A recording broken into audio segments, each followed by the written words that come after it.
Imagine being in the first grade, taking your first spelling test. You're hopeful. You only get a 10% on it.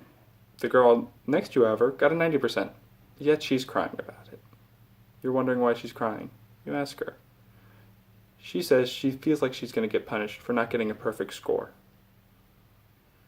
You're hoping that you're not going to get hurt. If she's going to get punished, what's going to happen to you? That kid was me, and I was wondering what was going to happen to the rest of my life. Because I had a hard time reading and comprehending what I was reading, and I couldn't spell in first grade. And that's why, if the story of my life had a book title, it'd be called Rising Above. Now, we can't rise above anything without a hardship. That hardship for me was dyslexia. Dyslexia is a learning disability where it affects your ability to read, write, and comprehend different things, such as books, or even sentences. Say a simple sentence like, Kathy ran around the bush to catch Bill. I could read that when I was younger, but I couldn't figure out what it meant for the life of me, which made things really difficult. So I had tutors for roughly 10 years of my life, and they were extremely helpful, but I still was discouraged by it. What made it even worse is I had an extremely academically smart brother. Now, he's taken 4 years of Chinese now. I'm not even good with languages. I can't even touch his ability on languages. But also when we were in school together, he skipped a grade. He was at the same grade level I was, and he was doing better at everything, which was really tough for me to have.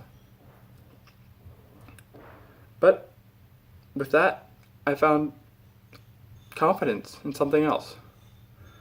But that chapter of my life would have to be called The Solution That Didn't Last. Now, swimming was a huge part of my life for about 12 years. From roughly the age of 7 to 19, I swam competitively. I got to wear these on a regular basis, and the only thing I had to worry about with swimming is that they didn't fog up or that they didn't flood, which was pretty nice. And I mean, of course, all the other things, but that was the main thing I was worried about. The rest was pretty good at. I was a natural swimmer who could beat most of my competition, especially if they were older than me. I did really well with that. Until about roughly 19, where started, well, more like 17, where I was just not as good anymore, and I couldn't beat the people around me. I was probably lower on the bracket. So that made it really hard to say, oh, this is what I'm good at. This is what I'm going to be excelling at for the rest of my life. I no longer found hope in that. It was no longer the best solution for me.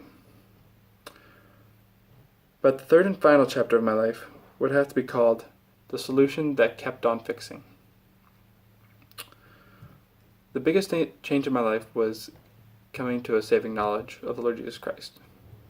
I'm a Christian. I believe in the Bible. This book has taught me so much about, one, rising above what my struggles are, and whether it just be reading and writing and my learning disability, and many other things, such as social situations and being able to interact on a daily basis. It's given me the strength to know I'm not just my learning disability. I am more than that. And without that, I don't know what I would do.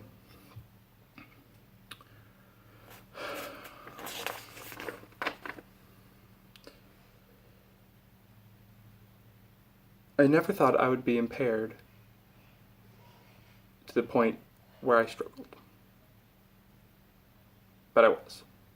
I struggled a lot. But thankfully, I don't anymore. Finally, though, just to leave you with a few thoughts. Whether you struggle with mental or physical disabilities, know that you can rise above them. And also, though you may disagree with me, I found confidence in my faith. It made me more than who I was. I thought I was just a kid with dyslexia who could do nothing academically, but I'm excelling in academics now. I'm doing very well, and I'm excited to be saying that. But just know, from what I believe, you can all do all things through Christ who strengthens you.